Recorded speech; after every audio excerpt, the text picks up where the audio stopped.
Are you sure you're ready? As ready as I'm ever going to be. Haha, because we're already live. There we go. Hey. Hello, everybody. Welcome to episode 89 of the Mega Visions Show. Today is August the 27th, 2021. And joining me this week, my lovely co-host. He leads a lonely life.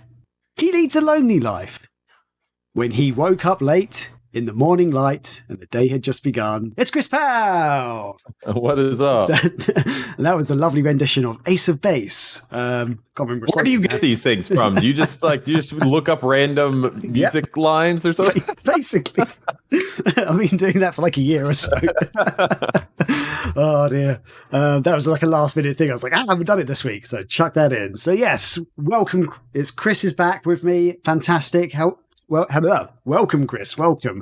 And welcome back to the new show. We had a bit of a play with it last week, and we're kicking off again this week, hopefully going along the same format and going along with it. So we're going to kick it off because we've actually got some guests waiting. We're going to bring them on in a few minutes, but we're going to kick it off with a fun thing. So, actually, Chris, sorry, I should probably ask, is there anything you want to chat about beforehand before we start?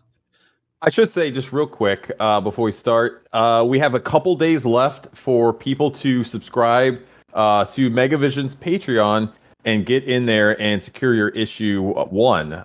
For those that don't know, we are basically rebooting the magazine. We've completely redesigned it. It's really, Graham, I would say it's really what we kind of envisioned originally with Mega Visions when we originally set out to do Mega Visions, but at the time, we just didn't have it all set in place to create a physical magazine. And really just, I think the landscape of indie magazines is much different than 5 years ago when we started this whole thing. But anyway, we're really imagining and realizing this kind of vision that we originally had. And that's what this is. So like I said, you have 2 days left to get in on this. But if you're too late and you're not in on that first wave on Patreon, don't fear, because we always order some extra copies, which will be on our website, on our web store, for folks to be able to go and purchase. But for those that are listening right now, go to patreon.com/megavisions, where you can go up and subscribe to the magazine. It's very cheap. We ship worldwide, and we only charge your account when we're actually ready to ship our issue to the printers and then ship it to you. So there you go. Yeah, and it is really good getting in on the Patreon because some of our back copies have sold out. So they do sell out, and probably won't ever print them again. I'm not sure. I'll never say never. Still have a couple. Well, we still have a few back issues. I don't even know if I'm holding these up right. We have issues 8 and 9 still left in the store to purchase. But like you said, Graham, issue 7 is sold out. We're not going to reprint any of those. So once these are out, and I will say issue 8 is running low. I would say we have less than 100 copies left. That's the best one. That's the best one. If you like Panzer Dragoon Saga, get that one. Tell you that much. Yeah, I'm going to be saying that every week. Excellent, brilliant. So there, let's just say what we're going to be talking about today. So yes, we've got a fantastic show for you as always. We'll be chatting and playing some games. We're going to be playing a Dreamcast game in a second, a brand new one, which we will show you in a minute. We'll be chatting with some old friends, Jeremy Burg and Ryan Goddard, who we know from many years ago, and we're all big supporters of the Onlive game service. And they both eventually worked for the company. And if you don't know what Onlive is, we'll go through it and we'll chat about it later, so you will find out, because it was basically the future before the future came here. It was fantastic. So good. So they've got a lot to say about the company, and we're really looking forward to learning more about Onlive and its highs and its lows.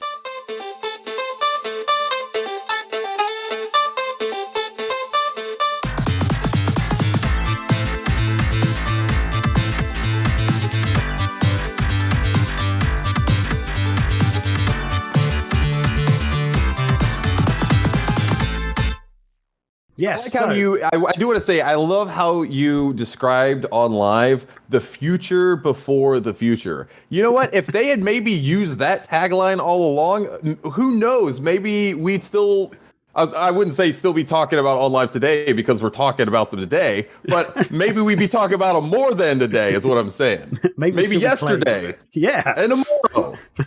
So who knows? Maybe we'd be on live right now.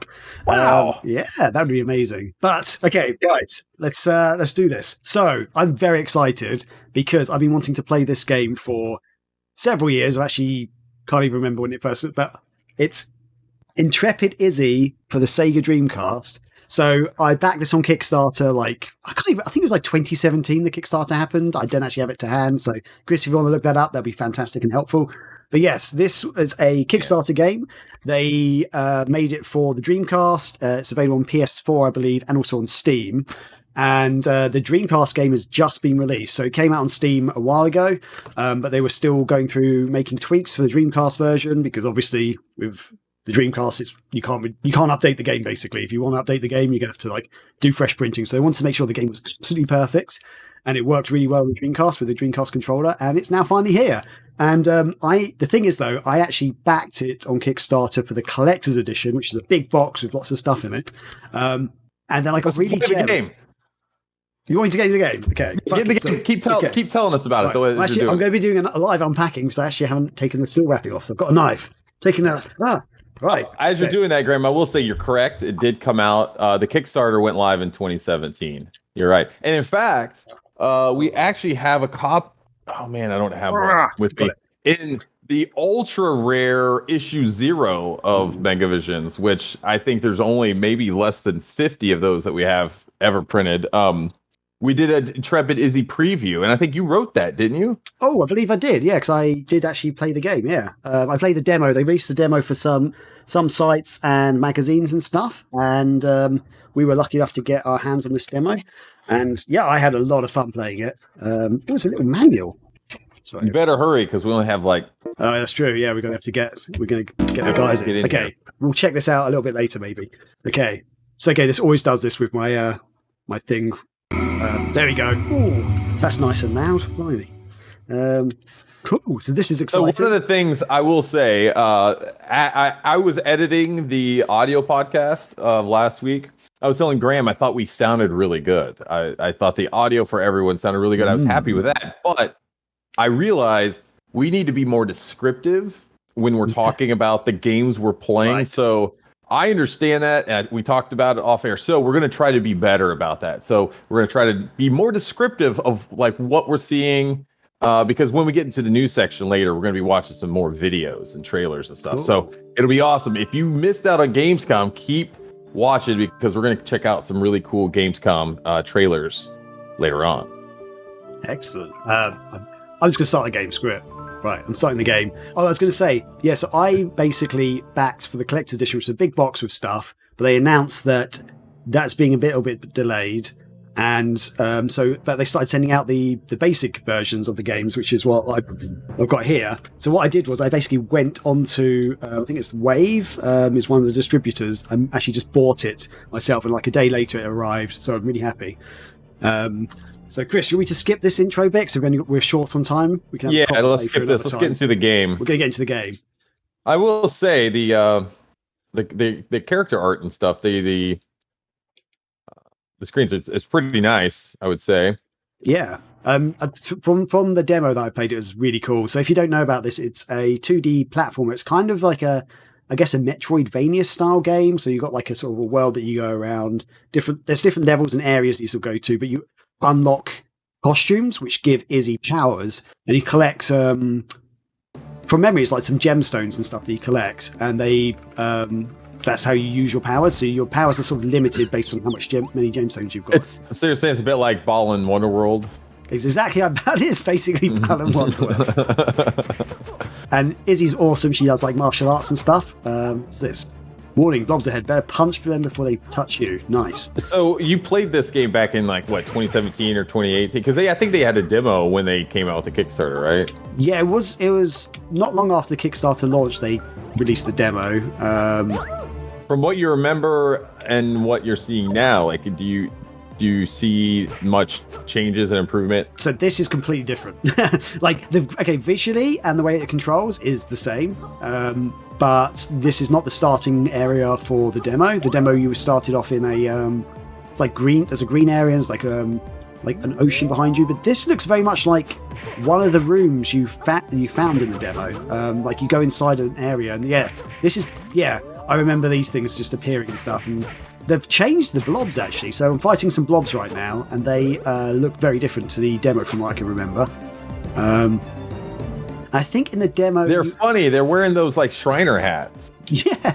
So maybe the Shriners are nice. They run the circuses. Ooh, can I? Surely you've gone to a Shriner circus in your time, Grant. I don't even really know that word, to be honest. I call them a fez. Circus? It's like a fez. Oh no, I know what a circus is. Oh yeah, so I just. What do you guys call circuses? We call them circuses. We call them circuses, but I don't know what a Shriner is. What's a Shriner? Oh, it's like an old man that wears a funny hat, I think. Actually, I don't know why I'm pushing these blocks. I just run over here by the looks of it. And attack! Okay, the jumps and the actual fighting seemed a little bit better than the demo, I must admit. There's something slightly off about the jumping. Wait, so you said that you preferred the demo? No. Jumping? I'm saying no. The jumping in the demo was worse than this. This is better. Oh, okay, gotcha. There was just something slightly off, and I actually told them about it. I sort of said, "Yeah, just to let you know," and they said it depends on the age of the gamer, because the people who were like sort of more old school gamers, a bit like me, I guess, they found the jumping off, but any new people found it a little bit tricky. Fill a spirit bar by collecting crystals. Okay. Special button or okay. It's just like a Hadouken. Yes, let's give that a try. Or Hadouken, how would you pronounce it? How did you pronounce that? Hadouken. That's fair. It's pretty good. I think she actually said pretty that. Badass. Well. She basically says Hadouken. Is that right? Does that actually just mean like fireball in Japanese or something? You're the one who took Japanese lessons, Graham. Did you not learn? I figured that would be the first thing you'd want to learn on day one. That would be what the does first that thing actually I'd like mean? to learn. Yeah, but they did not teach us that. My tutor was not a fan of gamers, but apparently. So the map. Oh, sweet. So the map. I don't remember a map being in the demo. So that's kind of happy. Escape the blob dungeon. Oh yeah. What do you think about? Do you want to jump back in? Maybe we can play some more of this later on. Yeah, we can do. Yeah. Yeah, let's jump back into it. Maybe if we have time towards the end of the show, we can jump back in. There's a checkpoint right here. I'm going to get this checkpoint. There you go. Nice. Okay. Right. Yeah, we will be back playing this a little bit later because we're going to jump in with our friends. Let's do that on live. So 1 second. I can. Right. Let's see if we can get them. Are they on the line? Jeremy, Ryan, are you there? I'm definitely here. Awesome. We've got them. We've got them here. Fantastic. Okay. Jeremy, I think your mic is muted. Hey, well, there you go. There we go. We are here. Awesome. We are here. This is, I want to say, this is like the first time I think we've all been collectively on any sort of video call or anything like that since a long time ago. I mean, because like Graham, like you said, were saying earlier, we all were working together on a website called Onlive Fans back in the day, which sounds really weird now when we have OnlyFans. And it's just, it's like, I feel like if OnLive and Onlive Fans could have kept it going just for a little bit longer, there could have been some really good cross-promotional stuff that we could have done, like a only Onlive Fans cast or something. There's so much potential there. Oh, yeah. Well, and they've all been streamed. Judging from been a great collaboration. Judging from the news recently, I think OnlyFans are probably going to go the way of OnLive, to be honest, on what's going to happen. But yeah, they went back on it, so now it's all. Yeah, they reversed it. Oh my god, that's so funny! Oh wow. Okay, so yeah, that's so it's like OnlyFans version 2. That's what OnLive needed to do. They just needed to, okay, let's not go into that. Let's not go that way. Right. Welcome, both of you. So just for the audience who may not know, Ryan, raise your hand. Yes, perfect. Jeremy, raise your hand. You both know your names. Fantastic. So now the audience knows who you are as well. So, Chris, should we start the game and then get to chatting? Yeah, Elliot, let's get into the game first, Okay. and then we'll do that. But cool, fantastic. So, welcome both. What are we playing first? We are playing Mega Bomberman, and I've actually got Ryan as player 1 at the moment. So, Ryan, you actually have the main control, and Chris, you are player 2. No, don't give me control. And sadly, Jeremy couldn't connect. So I go battle game, right? Yeah, I guess so. Yeah, I think that's right. So yeah, as always, we're playing on Pi Packer. It's a lovely thing that we're really enjoying. Oh, can we have? You can do 4. Yeah, you can get. This goes up to 4 people. So this is, you can do. Okay. Yeah, that's why we chose this, Graham. Oh, that's why you chose this. I wasn't paying attention. Right. Yeah. And so I guess 3 combatants. Yep. There we go. Here we go. It's gonna be fun. I'm drinking a bubbly. Never tried that. Any good? It's okay. It just seems like it's your standard.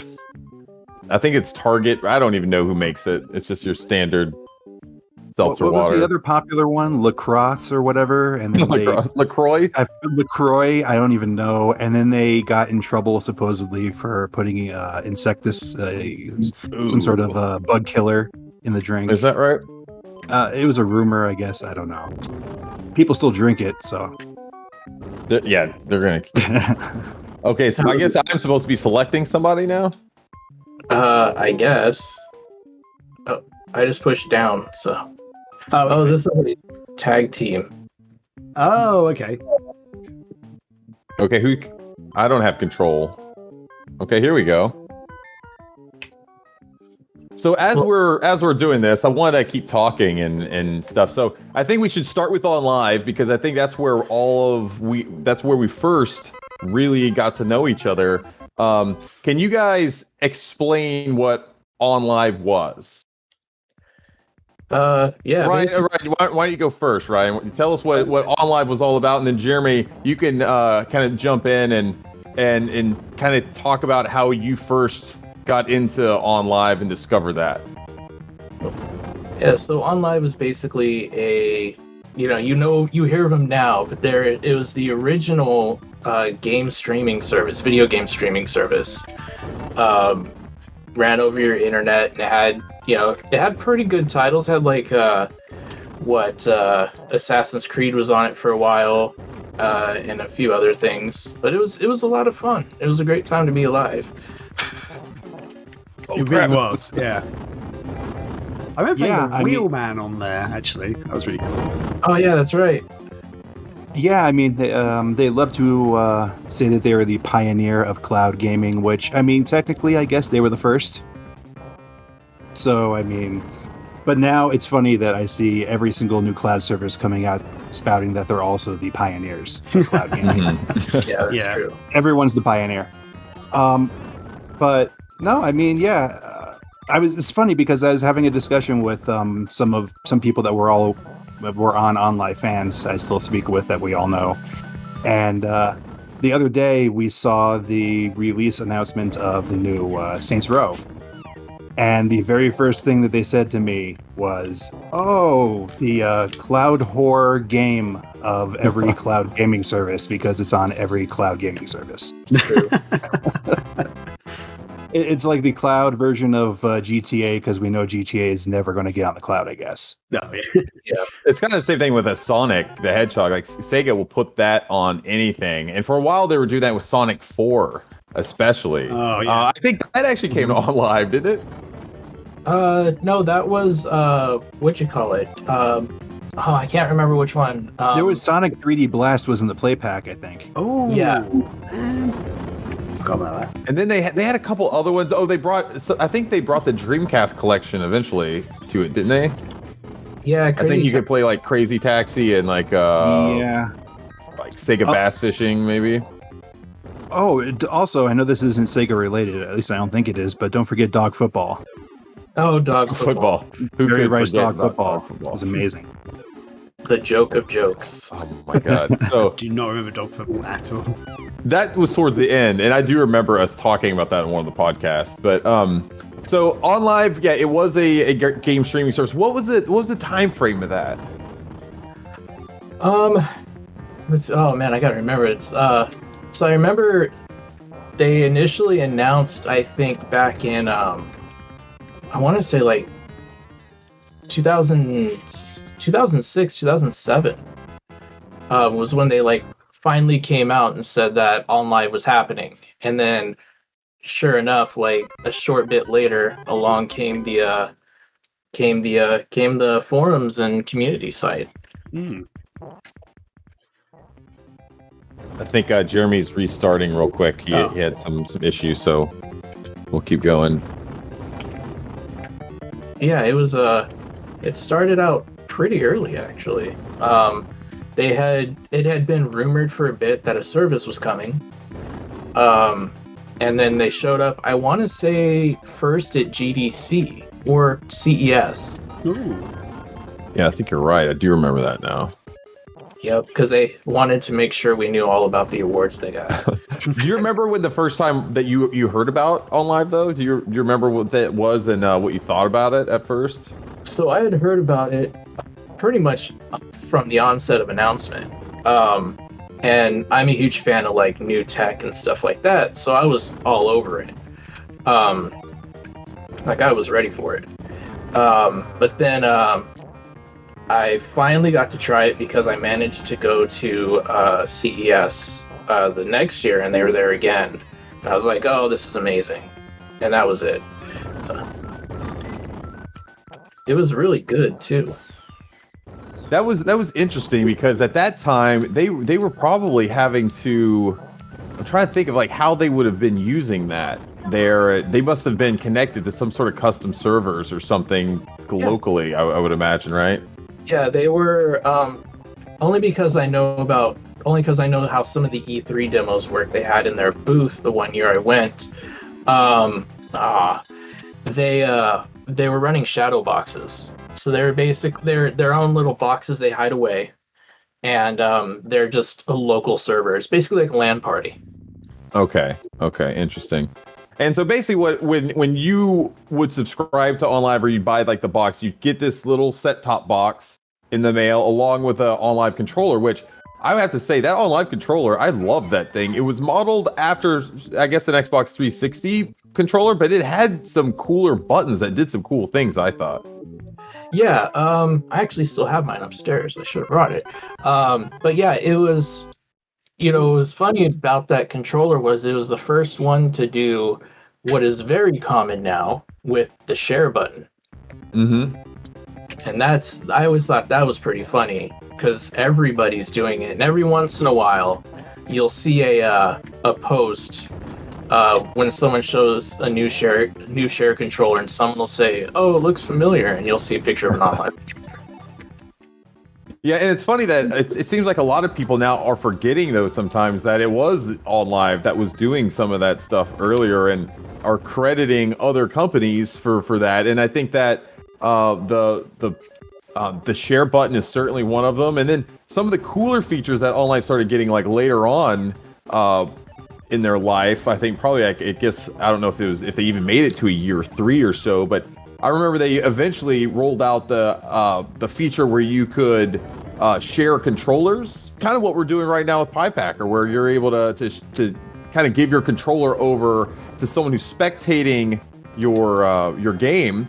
And then that way, their idea was like if you're having trouble getting past a certain part in a game, you could give it to like Graham.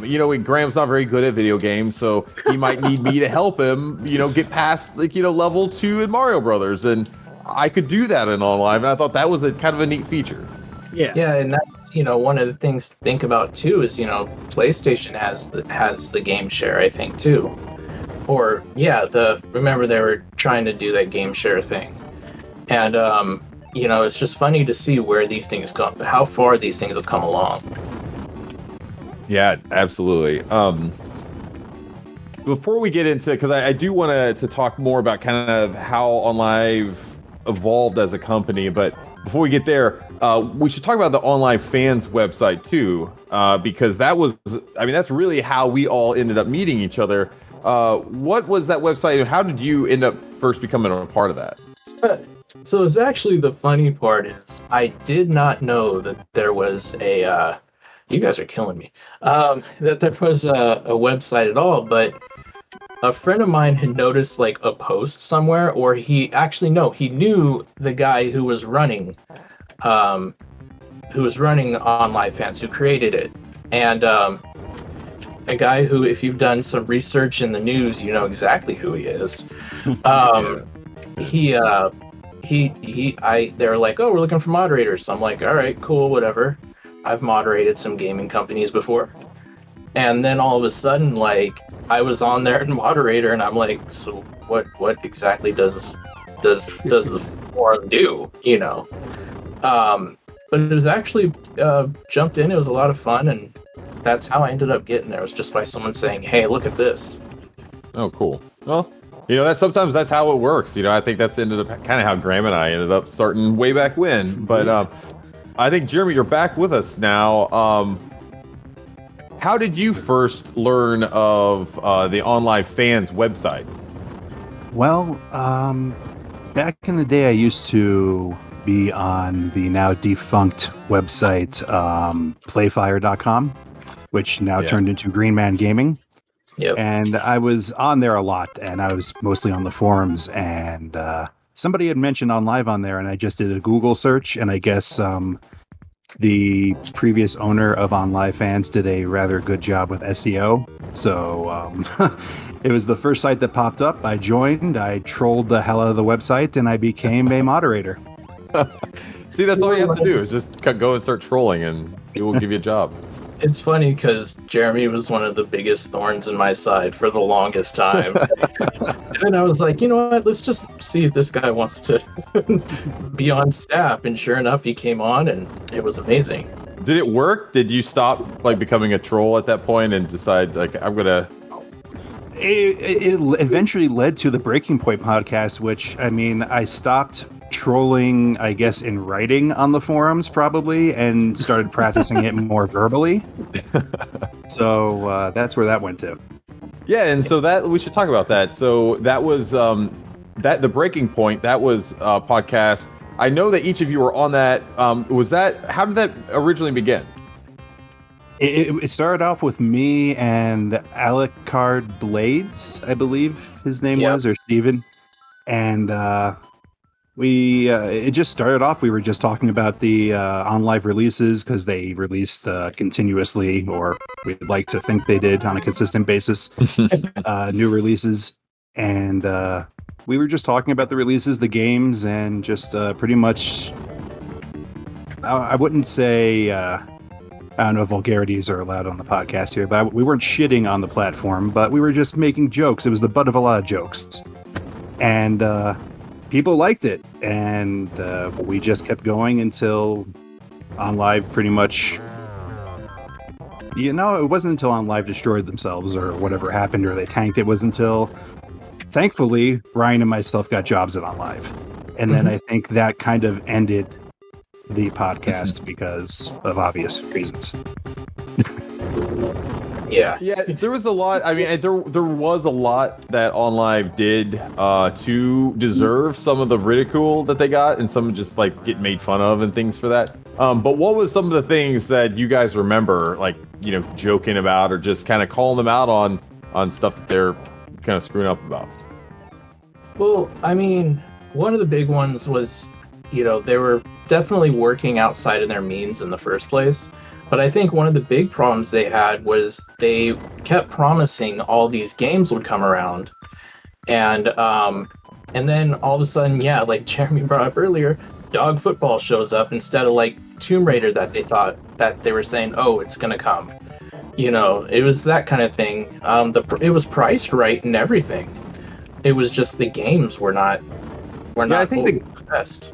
the games were they cheaper? Like, what were they like $39.99 or were they $49.99? Like full priced like AAA games? I think they were pretty good priced. I think they were down a little bit, but it was also because they weren't new games. True. I think it might also depend on which version of OnLive we're discussing. That's the right. second one, the one that we were from, they had what was it, Cloud Lift that came with a Steam CD key with every purchase. And then Yeah, so that was service. later on. That was, I think, oh man, what was his name? The original founder of OnLive. Steve Perlman. Steve Perlman. Yeah, Steve Perlman. So he was we should say his name, Steve Perlman, he's founded many different companies, in Silicon Valley over the years, and OnLive was one of them. I think it always is one of those things where he seems to have a really great idea. The tech is really interesting, but it's always like, how do you monetize it and how do you make money off of it? And that's probably, I think, one of his challenges over his career. Certainly is what ended up happening with OnLive. But as we continue to talk about OnLive, one of the reasons why it seemed one of the challenges they were having, I know because I did talk to some, like, I think Matt Jensen, who was the main community manager for, I guess, a large portion of the early days of OnLive, I would say. He kind of told me a little bit, but I guess what they ended up having to do is they would have to, once they got a game from a publisher, they would send over the code from the publisher. Essentially, OnLive's like a team would have to go in and remap everything for the OnLive controller and do all this other stuff to make it just work with the OnLive system. So one of the problems OnLive was having is that they could not get games like day and date as the other systems, that your PS3, your Xbox 360, your Steam, they would have to get the code and then spend however many days it took to actually get that game working on OnLive system. Is that something that you guys can confirm or notice on your end? Yeah, I mean, that is true. That's why they had all those engineers, for the most part. Mm-hmm. And that's pretty much what we had been told. Mm-hmm. Yeah, we were on conference calls where we heard repeatedly, "Oh, well, we have access to this game now, but we're spending countless amount of times trying to just get it workable on the service." Yeah, and I mean, they did a good job. It was just, by that time, people have bought games otherwise, or afterthought, or OnLive slowly just started becoming the afterthought. I think there was one really, maybe there was a couple big moments in OnLive's like history, but I think one of the ones that people will look back on and be like, I do remember that moment, was when what show was it where it was a European show? It wasn't Gamescom, I don't think, but I thought it was in London or somewhere. Graham, you went there. I was on mute. I muted my mic. Sorry. It was Eurogamer Expo. It was right. Eurogamer Expo. What year was that? I might be able to work that out. It must have been like 2018. No, it was not 2018. I don't know why I said 2018. I think it was around 2010, 2011, maybe. Because I was working at a magazine company at the time. And I remember going there with some people from the magazine company, and we all got given free OnLive boxes and, with the controller and stuff. And the people I went with never set it up, never used it. And I was like, you've got to try this out. It's really good. And they're like, yeah, it sounds cool, but they never used it. I'm like, you've just got to be given a free thing to use. Come on. Well, that's what I was going to say, is that, OnLive, they ended up spending a lot of money because they had to ship all of those micro consoles over Europe, and they basically gave them all away. Yeah. And so that was the big talk of that whole show, was OnLive, because everyone who was there could basically just walk out with a free system. And I think that was the one you ended up using, wasn't it, Graham? Yeah. And I've still got it. It's somewhere under my sofa next to me. And I was actually just going to try and look for it a few moments ago, because I actually found it the other day. And I don't know which box it's in now. So, yeah, sorry. Should we change game actually quickly? Yes. We'll Why don't change we do game. that? Let's put on Turtles, maybe. Okay. Cool. Some Hyperstone Heist. Yeah. While you're doing that, I do want to give some shout outs to the folks in the chat. Chrome Mecha's here. We got Sadist Monkey. Awesome to have everyone in the chat. Hope you guys are enjoying the show. Because there's a lot of bad stuff to talk about Onlive, right? We could spend so much time talking about it, but we'll get into some of the other stuff and really kind of what we thought was maybe the downfall of Onlive and get into that in a minute. But before we do that, let's stay positive a little bit and tell me some of your guys' like favorite memories about either working on Onlive, fans working for Onlive, or just maybe just the experience as a whole and you just playing it as a fan. Go ahead, Joe. No, go ahead, Ryan. You go first. Okay. Honestly, I think the podcast we ran, the Onlive Fans podcast, was a lot of fun. And also playing with if you remember Super Token as well. Super amazing guy. I've hung out with him. It was really cool to like kind of work with Jeremy and him and all of us to create like a cool live stream thing for Onlive. And that was really what got me interested in streaming. So I think those were the two, and plus the one trip that I happened to stumble upon them at E3 and they paid for my pass. Nice. I'd say mine's very similar to yours. It's being able to start off, like I said, like on Playfire, Green Man Gaming, and then the feeling of being able to go from there as a fan or just somebody who knew nothing about Onlive at all, and then go to a fan website, and then eventually just, become the community manager and work with them and be part of the industry. It was a really neat experience. That's pretty awesome. It was always very cool, like when you get that feeling of working on the other side of the industry, and it's kind of a neat feeling. What was some of the first stuff when you were working for Onlive? Like, what were some of the things that you were doing for them, and some of the projects you're working on? Well, we were doing both Ryan and myself. We were doing the community management thing, so we were making sure that social media was on point and making posts, creating threads, things like that. Metrics, numbers, things like that, engaging with the community on the forums. We did, what was it called, Ryan? Cloud Chaos was a stream that we did every week. Me and you were angry at each other. Yeah, you were beating the crap out of each other in, what was that Western game? Oh, that Call of Juarez or whatever. Yeah, no, Call of Juarez. And, that's something else. Yeah, it was, we did there was another one too, I forgot what it was called, but yeah. Anything that was in the play pack at the time, we just went head to head at, and we had the community engaging on Twitch and things like that. It was good times.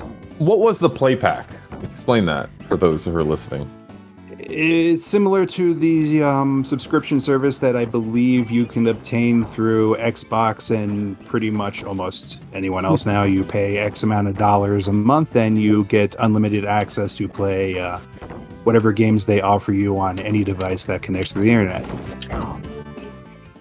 Yeah, so, that's pretty much it. I think it was like for like $10 a month or something like that. Yeah, it started out at $9.99, then ended up at like $14.99. Okay.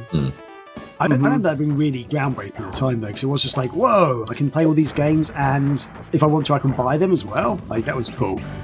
It was a great combination to be able to choose from that, or be able to choose from playing the game and receiving the Steam key with it, too. Yep. Am I correct in thinking sometimes you got free games each month or something, or is that something I've made up in my head? They used to do something like $5 Friday games or something like that. Yeah. You got like really cheap games randomly. And at the start, they were the best games, and then suddenly got a bit like, from memory, they became the worst games. Dog football? It turned. I was just going to say it turned into dog football. Yeah. I do not remember this dog football at all. You just use dogs to...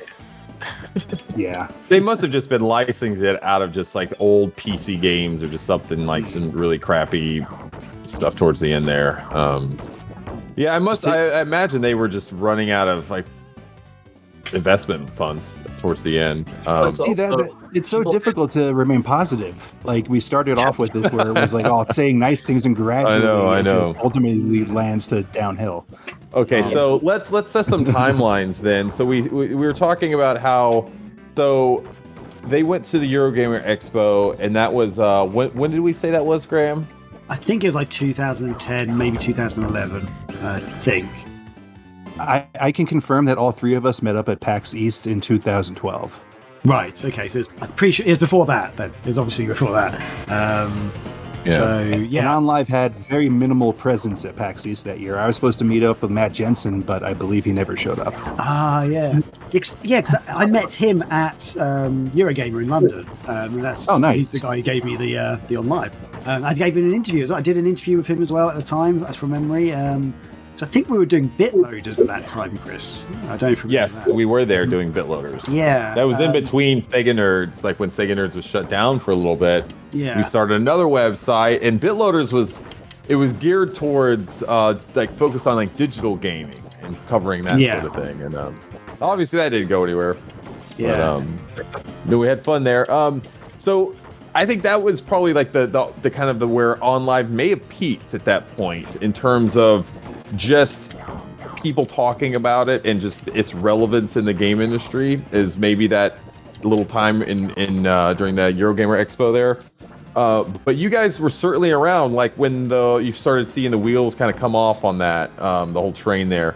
What did you guys remember seeing that from your experience you could tell like, okay, something's not going on very well here, this company is in trouble? Well, I mean, we all kind of saw it at the same time you guys saw it, honestly. Communication started to slow way down. Games started to not come out as fast. But, I mean, honestly, I think the Steve Perlman exit, when everything went into bankruptcy, we knew that was probably going to be the end one way or another. We were all surprised when version 2 came back, so... Yeah, and it's actually funny about that, like a bit of insider information on that. The year that I went to E3, when they had invited me to come down, that was the year I met Gary Lauder, who was, the one who invested in OnLive, and OL2 came out. And when I saw what their plan was, I was like, oh no. Like, it's just like, I don't think this is going to work. Do you remember... I don't want to cut you off. I'm sorry. Do you remember the conference call that we had when we were pitching ideas for E3 that year or the year before? Yeah. I'm not mentioning names, but like they turned down every good logical idea that we had for going to E3 and promoting OnLive, and told us, "Oh well, we were thinking of just giving out cotton candy." What? What E3 would that have been? Was that like 2013? 2014? Yeah, it would have been the year after I went. And the only reason why I was there was because I was going anyways, and they offered me a pass. So yeah, I mean, like things like that just left me baffled the entire time. Mm-hmm. Was it literally they just didn't have enough money, so they could literally pass out cotton candy or something? Like what was the reason? There was no explanation or reason. It was just more of like an awkward conversation, in my opinion. Yeah, it was. Well, I mean, when the first OnLive announced the bankruptcy, that was August of 2012. It looks like. Yep. According to this article on The Verge, and at that time, that's when they basically announced they were laying off almost the entire company. It was 150 to 200 people were laid off, all at one time. But it was a weird thing because you're right. Like there was that whole situation happened, and then like essentially another company that was created that was called OnLive bought it and continued operations. So it was a confusing thing for people who weren't really in the know on the outside. But can you guys explain really just what happened there?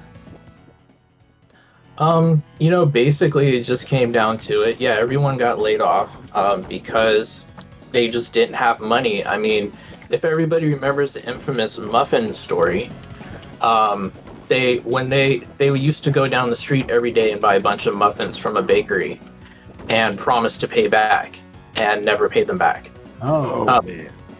they just ran out of money, and it was just Steve was just spending, and that's well documented. That's not like anything, that hasn't been said. That and with his outbursts, or his rumored alleged outbursts during conventions, it didn't make himself or the company look good at the time, I imagine. Yeah, from what I understand, that's the reason why the Square Enix and EA stuff fell apart. Yeah, they also had a really good thing going with THQ for a long time, and they were actually getting some really good games. Darksiders was on there? Yeah. Yeah, there's some really good stuff. And so once Steve sold that, OnLive 2.0 came, and I think, Ryan, you were saying, was it Gary Lauder who was the head of that company? Yeah, member of the Estee Lauder family. Oh, really? Is that really? Yep. Oh, wow. I believe he was more just an investor, and the actual person who was in charge was Charles. His last name starts with a B, I think. I forgot what his name was. Yeah. Charles Perlman. Just kidding. It's not him. No. Perlman, I got you. And what was that? Okay, so they essentially said, like, that we're going to be running the company as it was before, but obviously that wasn't the case. What were some of the early things that you guys saw? Because at that point, were y'all working for them yet? It took us a little bit to get in. I mean, we were discussing with our boss before he was our boss the possibility of getting hired.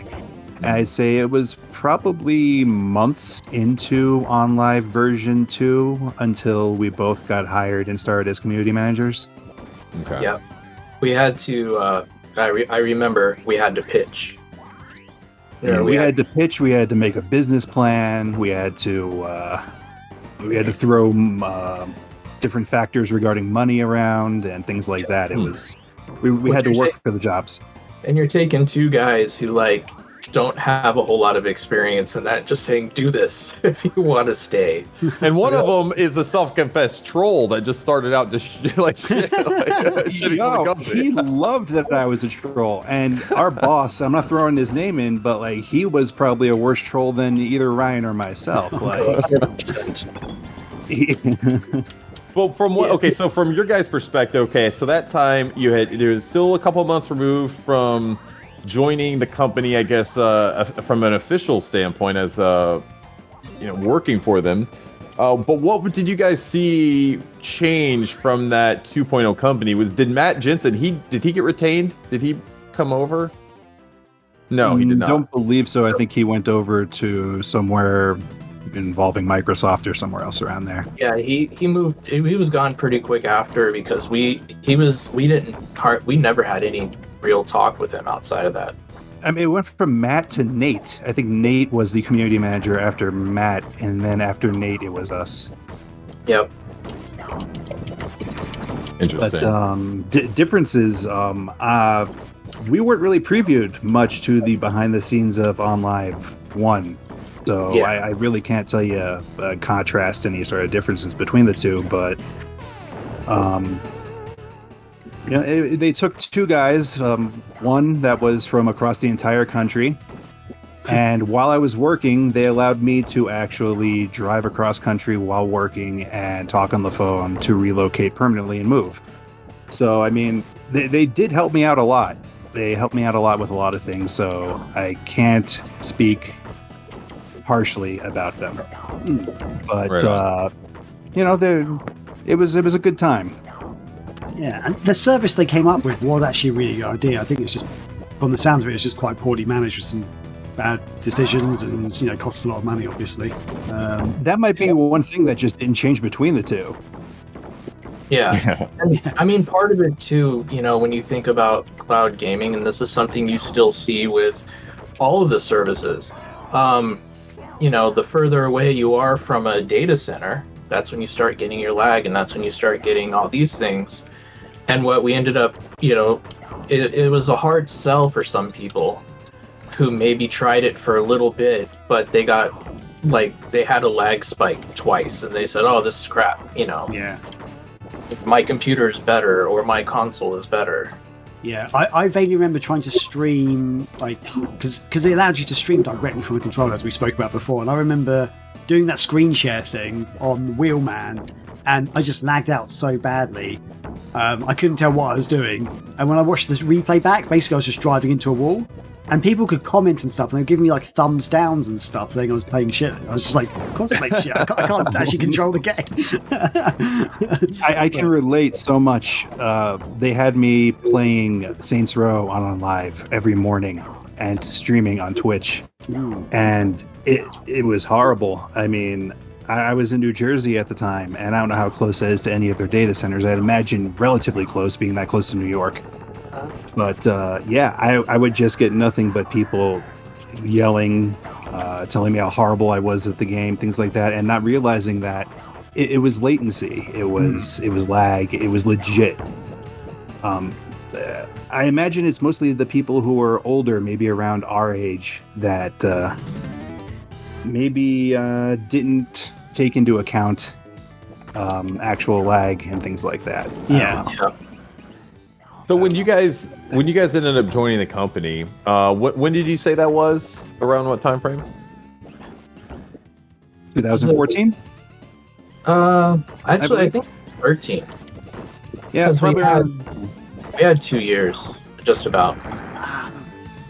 So you were there from, you said, about 2013 to 2015? 2015 for sure, because I moved off to another company like right away. Okay. And oh, go ahead. I didn't mean to interrupt you. Oh no, I was just saying though, it was February 15 that I think we were told that we weren't getting extended for a contract. Go ahead, sorry. I was gonna say, at that point, like, what was going on at all on Live, and what was like the company like in that 2 years that you guys were with them?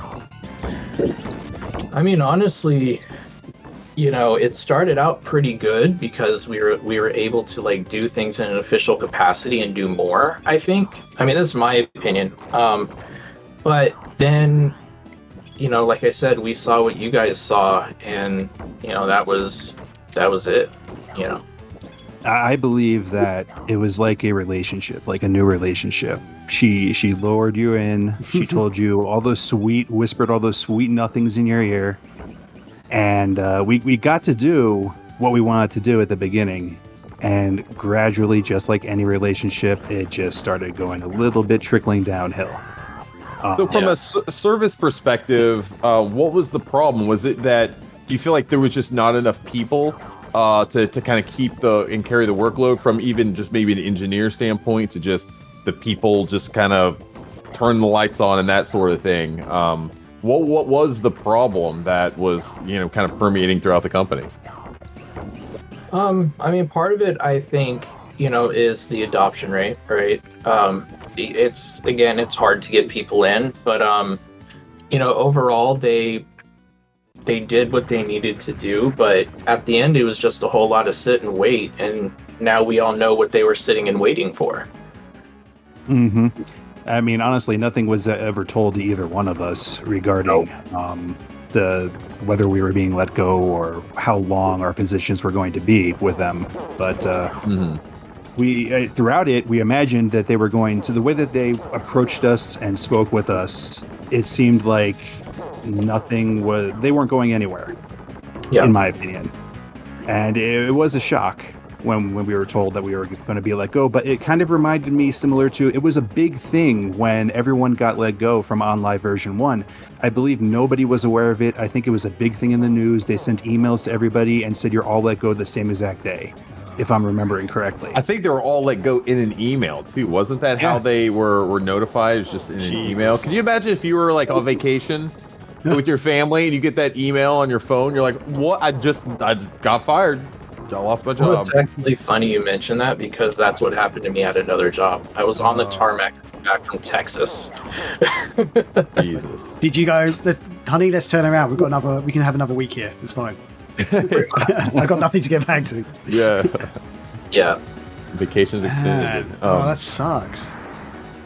Yeah. Did you guys get a feeling though that they were looking to try to sell the company, or just trying to make like try to get recoup their costs and try to ship this off to someone else, or what was going on there from maybe a management perspective that you guys got a sense of? I'll take that. Without again mentioning names, our boss threw that around a few times, or at least gave us hints that was what they were aiming for. Yeah.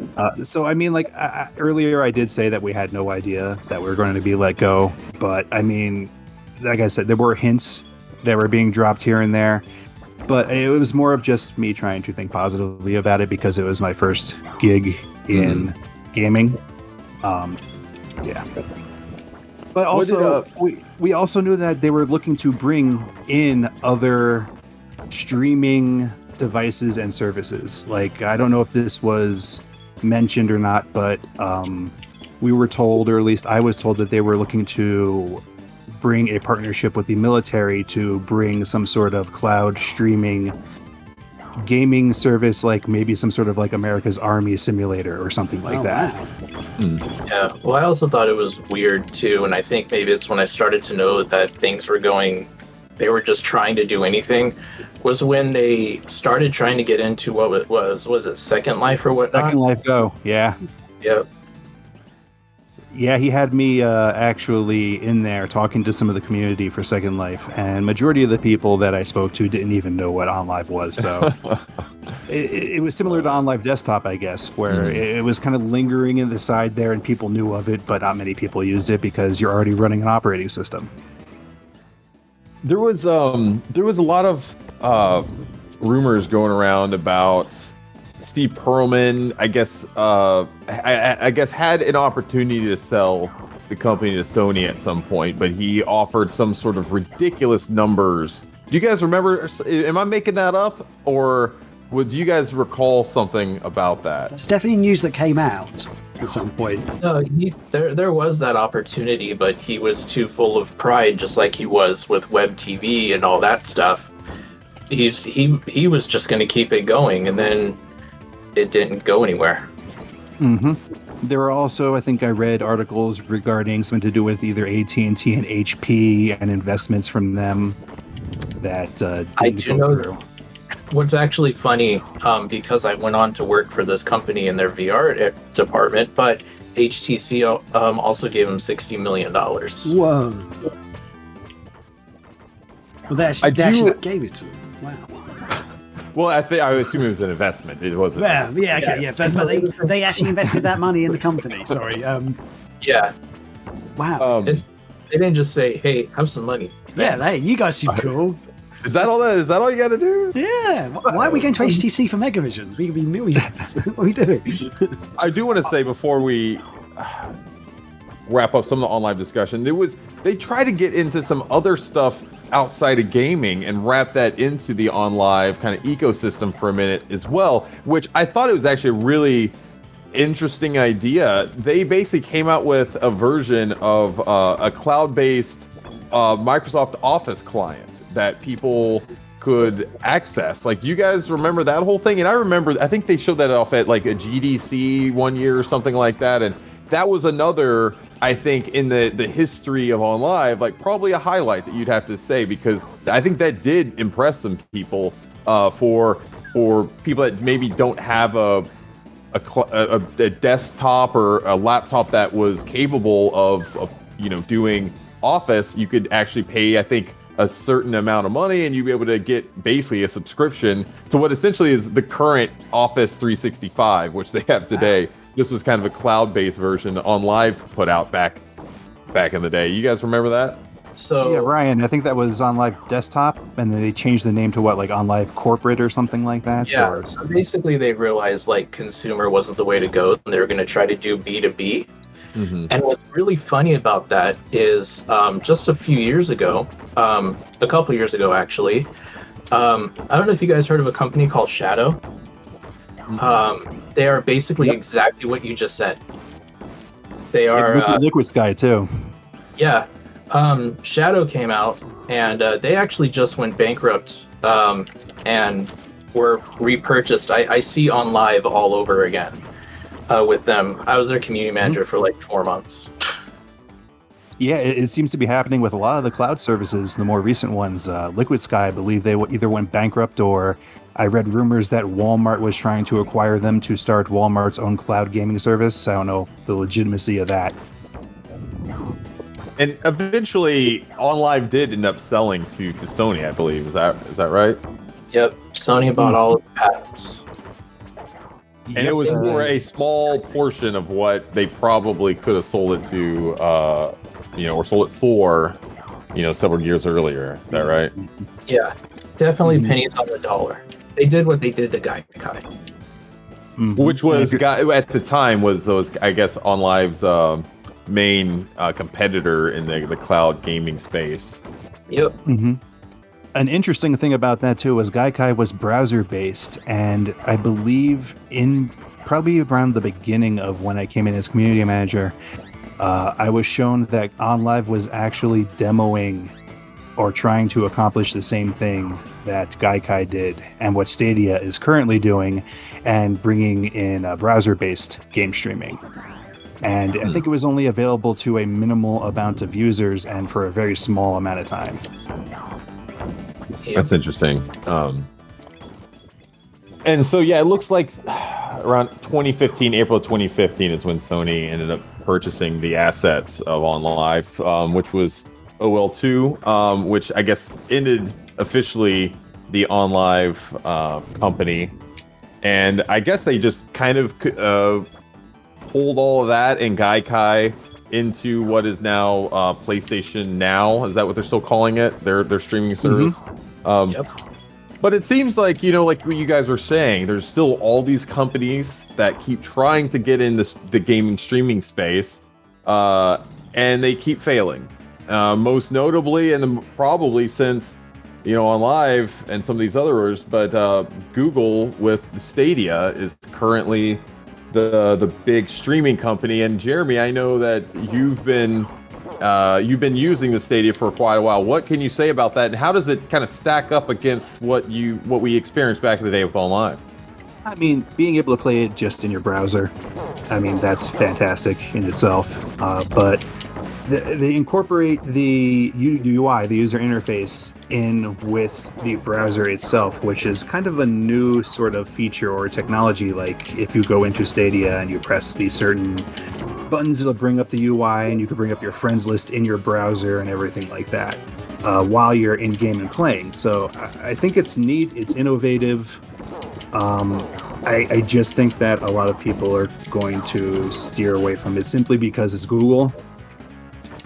And at least for me personally, I'm looking for more of a service that is led by people who are more geared towards gaming and only gaming and technology. So For me personally, because I did get the Stadia for a while, and I've been one of the ones that I get made fun of among the staff because I was pro Stadia for a minute there.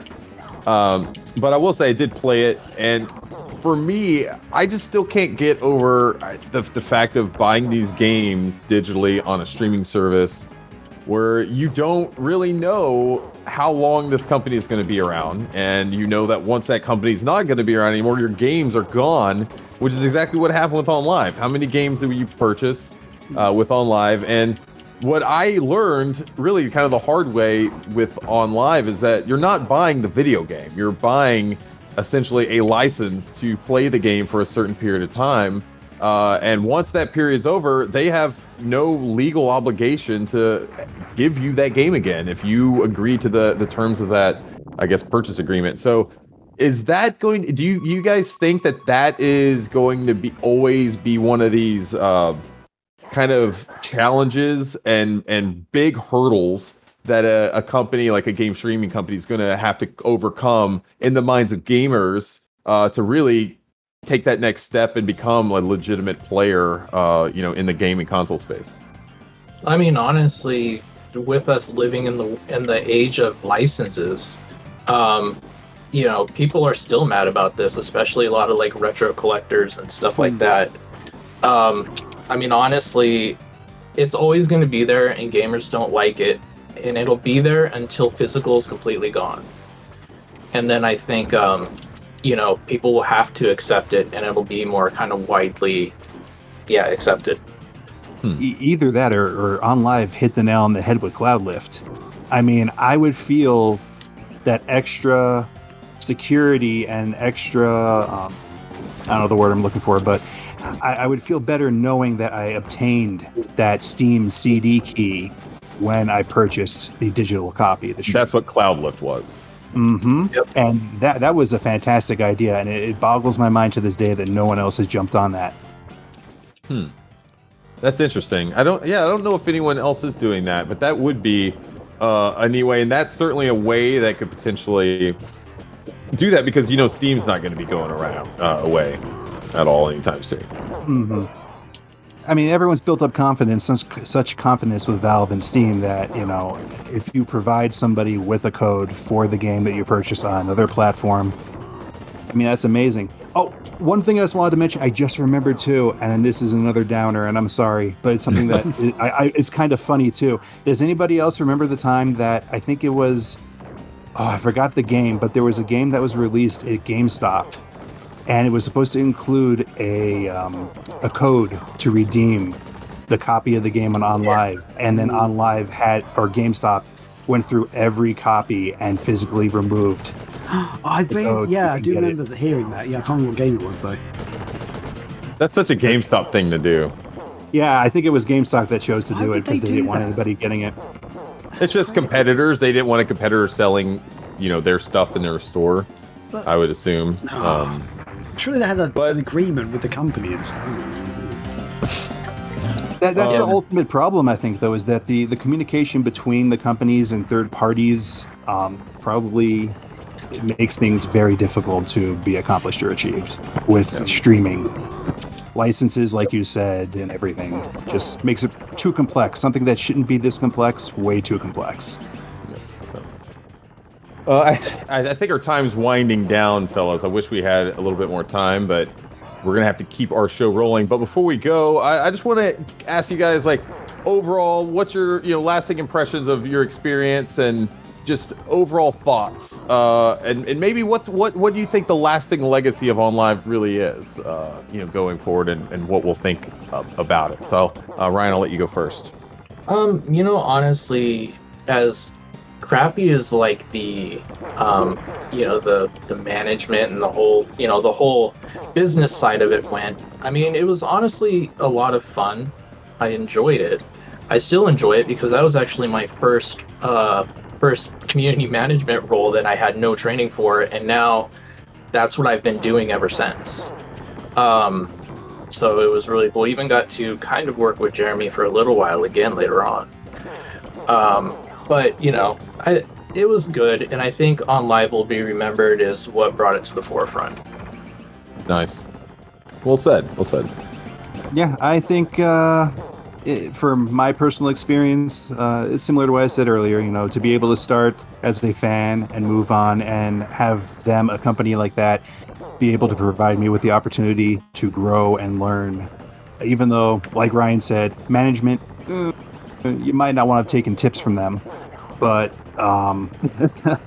it was great. And I think that the best thing I could take from OnLive were the people I met through OnLive, whether it be through the forums, the fan forums, or from work directly. I've met lots of friends and learned and obtained lots of knowledge that has helped me through a lot of things in life. And I thank OnLive. That's awesome. And I think we should all just maybe work on their next project, the onlyonlivefans.com. This is, I think, the just natural progression for that. But no, seriously, guys, this has been awesome. We definitely have to get you guys just to come back again, because there's so many stories that we didn't even really jump into. We still got the old PAX C stories and other kind of crazy stuff that we have. But that's great, because we still have stuff left to talk to you guys about. So maybe here in a few months or so, we could come back and talk more about what's going on in the game industry, and maybe see what the latest is on cloud gaming. Yeah, and I'll just put it up on the screen for all the viewers at home to see. This is the current OnLive website. This is onlive.com. Since it's shut down, it's still there. It's got like a message about how Sony acquired parts. Mhm. Sony has acquired important parts of OnLive. I love that. That's a great message. The important parts of OnLive. And there is some social media groups and stuff as well. Like on Facebook, I think there's a OnLive group on Facebook that you can join to learn more about the OnLive and other stuff. Is that right? Yeah, I believe there's like an alumni group. Yeah. Awesome. Yeah, So, but I mean, there's plenty of information out there if you all are interested in learning OnLive. I do think it is an interesting period of time in gaming, because it was this whole time where a lot like, the VR craze that we had gone through in the last few years, but before that it was that whole cloud gaming, and so many companies that were jumping on board, and OnLive was really at the forefront of a lot of it, and still as a lot of its tech is being used today, as we said. And so I think that it is an important part of gaming history. I'm glad that you guys were able to come on and kind of give us some behind the scenes stuff of OnLive, because you guys were working for them for a little while and shed some new light on what OnLive was doing back then. So thank you for that. And I'm really glad that you guys came, and can't wait to get you back on. Definitely. Thank you for having us. Oh yeah. Also, one more thing. I want to interrupt.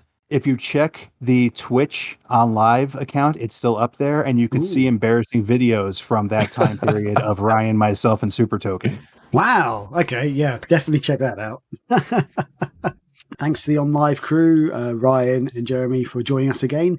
And we are now going into our news sections, our topics of the week, as it were. We're going to look at some Sega related news that we've been covering on Mega Visions recently. And I guess, Chris, do you want to kick this off and tell us what's happening with this first piece? So the first piece, this comes from Gamescom, so that's currently going on. I think it may be wrapping up this weekend, but Jeff Keighley had been hyping it up with some Super Monkey Ball Banana Mania news that was going to be coming out, and so we did get some pretty exciting pieces.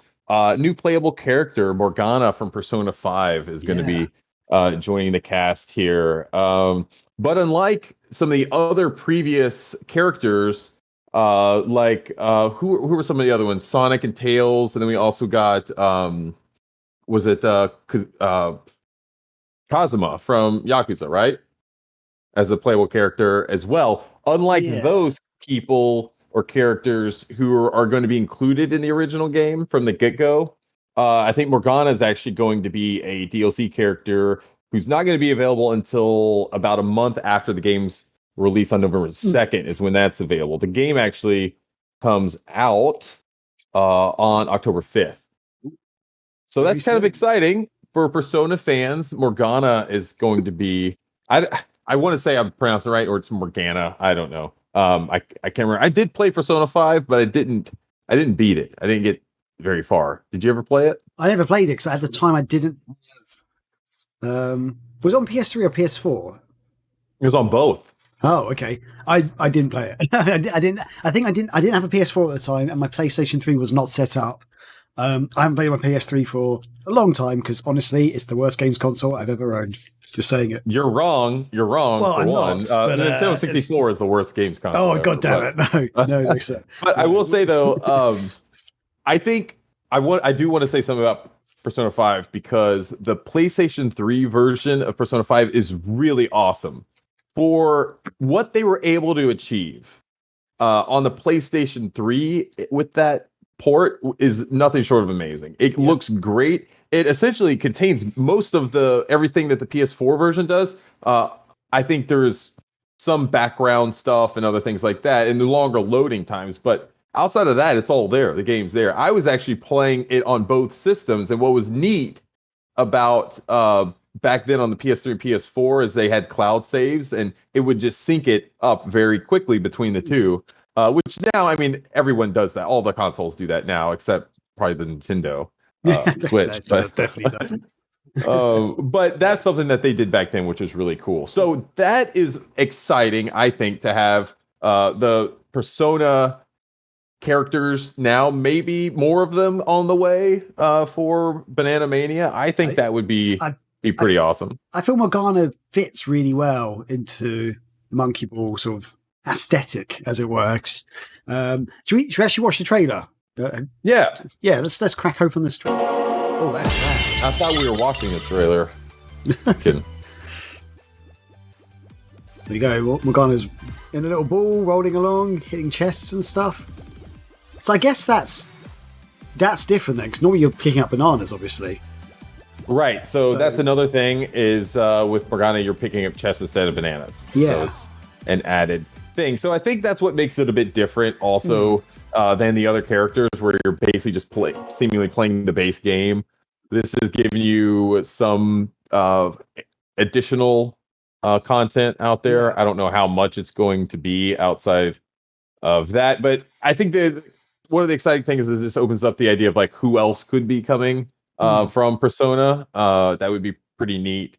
Outside of that, there was also some news that they announced all the some of the 12 playable mini games that are going to be in there. Oh, okay. And these are very exciting names, not at all generic. There's Target. We get baseball. Tennis, we have race, fight, we have dogfight, bowling, billiards, golf, soccer, shot, and last but not least, we got boat race. Ooh, I feel like this is the trailer here that they've added. Yep. So yeah, 12 appealing party games. I love it. Yeah. Now this looks fun. Oh, that looks... Yeah. Oh, I'm so excited for this. I will say that the mini games have always been my favorite part of the Monkey Ball games. Yeah. I mean, I never played them on... I didn't really... I will say I didn't play the Monkey Ball games when they first came out because that was like... A lot of them came out right after... It was early days of the Dreamcast going... Or the Sega going third party, I want to say, right? Because the first ones came out on the GameCube. Yeah, they came out on the GameCube. In fact, I think they were GameCube exclusive for a while, and then I think eventually they released a pack on Xbox and PS2 from memory. So that's great. Those games should have been on the Dreamcast. They should have. They should have been. I mean, aesthetically and everything, it would have been perfect for the Dreamcast. Yeah. But yeah, it's this is sad. The main Monkey Ball game I played the most of was actually on the Wii. And I actually Banana Blitz? Yes, Banana Blitz, yeah, and you could jump in it, which is a new mechanic which a lot of purists did not like. I actually quite liked it because I was really, really bad at the GameCube games. Like, I was just terrible. And I owned Monkey Ball Adventure on the PSP, and I loved it. And I wish I actually picked it up on like the PS2 or the GameCube, because I think that would have been obviously a better experience. So I'm going to have to try and find that because that's so good. I genuinely thought it was a really fun adventure sort of platform puzzle game. So that's exciting though. Morgana is joining and lots of great stuff coming. The other character I've remembered is Beat is coming as well. They announced Beat a while ago for Monkey Ball, which I thought looked so cool. Little Beat running around. That's Beat from Jet Set Radio for anyone who doesn't know. But yeah, that's right. Cool. Yep. So like I said, it's coming out for the PlayStation 4, PlayStation 5, Xbox One, and we also on the Xbox Series X and S, Nintendo Switch, and Steam. Mm-hmm.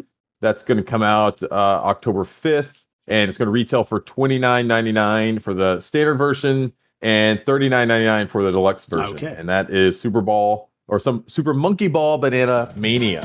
I keep wanting to call it Banana Blitz. It's but yeah, that's a decent price as well. A Sonic Mania thing. Yeah, but yeah, that is a good price. I'm not sure in American dollars, but like how much does a game normally cost in America? Because that seems lower than most games, I think. It is lower. I think now it's $59.99 for standard. Yeah, that's good. Games. Yeah. So fantastic. All right. You want to get into the next bit of news? Yeah. Cool. And also thanks for the follow. Who's got a follow? J.E. Hamilton, which I think is actually Jeremy from earlier. Thanks, buddy. Thanks for joining us. So, next bit of news. We've just been playing Turtles, and look, what a twist. We've got some Turtles news. So, what a coincidence. We didn't plan for that. The next bit of news is April O'Neil has been announced as a playable character in an upcoming Teenage Mutant Ninja Turtles Shredder's Revenge. Why don't we take a look at this trailer while we're talking about it, Graham? Whoa, there is no trailer. What a twist. We just got some click.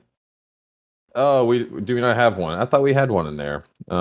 Well, here I'll April O'Neil. There is a trailer. Okay. Why don't we have a trailer on that? No, I didn't write this article. Graham, you were in charge of the article writing in that one. You're supposed to do that. No, I got our link right here. Drop in the chat momentarily, and it's all good. Yeah, we'll get this. We'll do it live. Here. That's what. Oh, no, I will say while you're doing that, one of the things I'm super excited about this game, not only that it's a Turtles beat 'em up again, but it's who's behind this game. Dotemu is publishing it, who we all know just came off the heels of publishing the amazing Street Rage 4. But Tribute is a Canadian-based developer. I met a lot of those guys and girls at PAX East last year, and they were amazing people. I was blown away by their booth. They were just very well...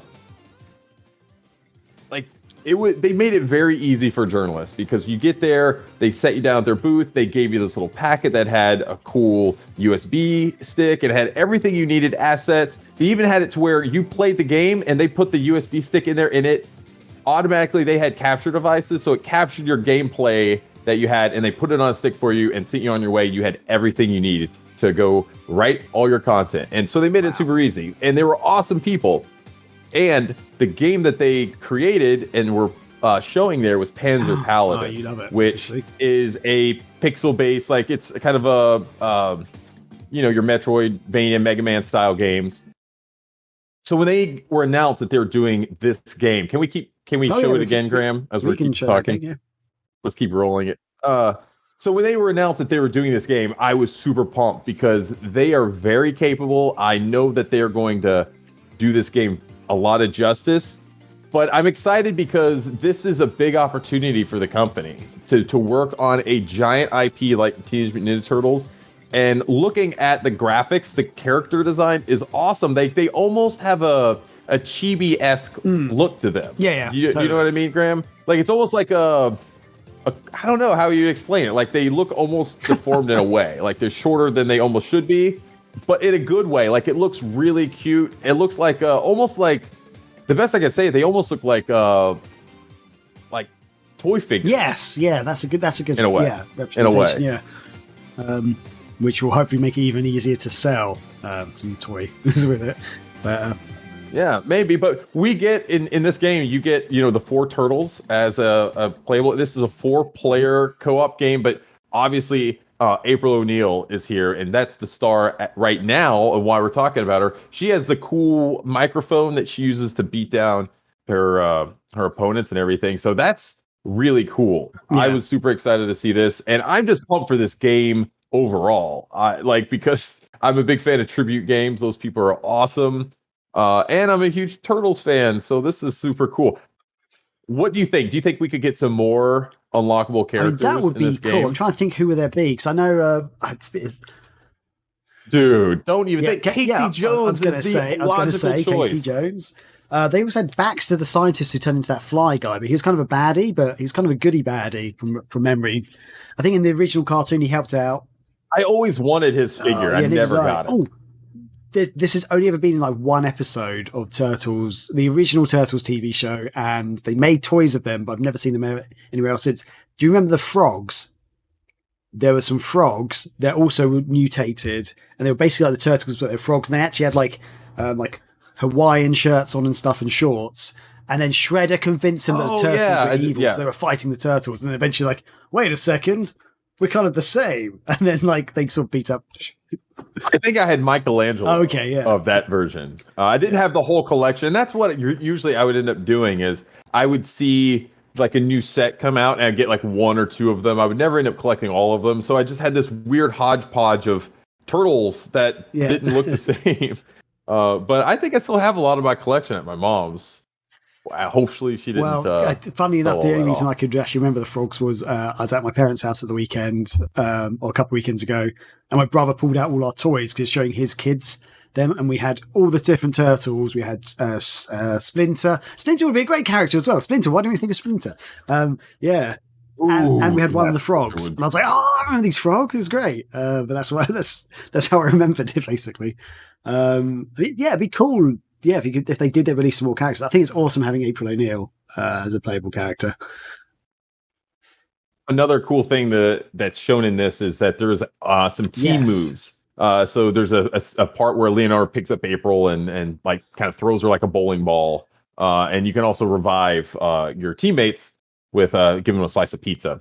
So Shredder's Revenge is going to be coming to the Nintendo Switch and PC next year in 2022 with no firmer release date. But hey, I'm super excited for this game. I want Tribute to take all the time that they need for this because, dude, this game's going to be so good. If you're a Turtles fan, just put this on your radar. So I just noticed the mic drop thing she did then. She beat, for the audio listeners, she beat up a character, beat up one of the Foot Clan, and then as Foot Clan was like lying on the floor, she just drops her mic on top of him and he explodes. That was great.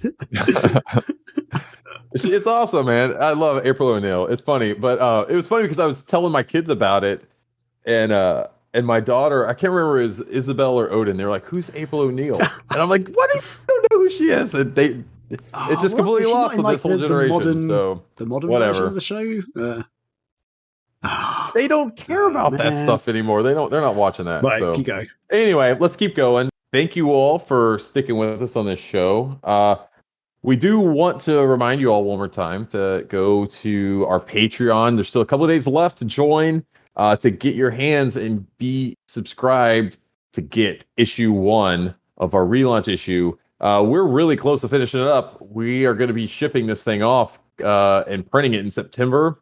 We're only weeks away from that, and it's coming up very soon. So go to patreon.com/megavisions where you can join our Patreon right there. And while you're on Patreon, also go to megavisions.net. We are publishing a ton of news every single day. I really got to hand it to our news writing team. They've been killing it. We have broken our traffic numbers, our all-time Megavisions traffic numbers in August. This month alone, we broke it for every other month. And we haven't even finished August yet. So we're doing very well. I'm very proud of the team. So kudos to them. Keep it up. In addition to that, when you're on our website, go to our shop where you can buy back issues of Megavisions, including posters as well. And we're gonna very soon come out with some new products. We were cleaning out the Megavisions warehouse, and we found some new products there that I think you guys will find pretty exciting. More to come on that probably next week. Outside of that, be sure to check out our Twitch because we're streaming almost every single day. Twitch.tv/Megavisions. We have a lot going on. And then this Thursday, I don't know what they're streaming for Thursday Night Throwdown, but that is one of our most exciting shows that we have every week where Tornado Jones hosts our Thursday Night Throwdown. They usually play like some sort of fighting game or multiplayer game. But the idea is that a ton of people are playing all at the same time. So if you want to watch a large portion of the Megavisions crew, that's where you want to go and check that out. Just I guess everyone have a. Is there anything else I'm missing out? Weekend, and if you're in the UK, have a great bank holiday Monday. Hopefully most people got a nice day off. So yeah, thanks everyone again. Thanks for watching. Thanks for listening. Hope you enjoyed the show, and please join us on Discord and leave any comments and stuff you have about the show. Yeah, we'll get to them and stuff. So yeah, thank you very much, and be excellent to each other. Honey, I gotta tell you about this sandwich.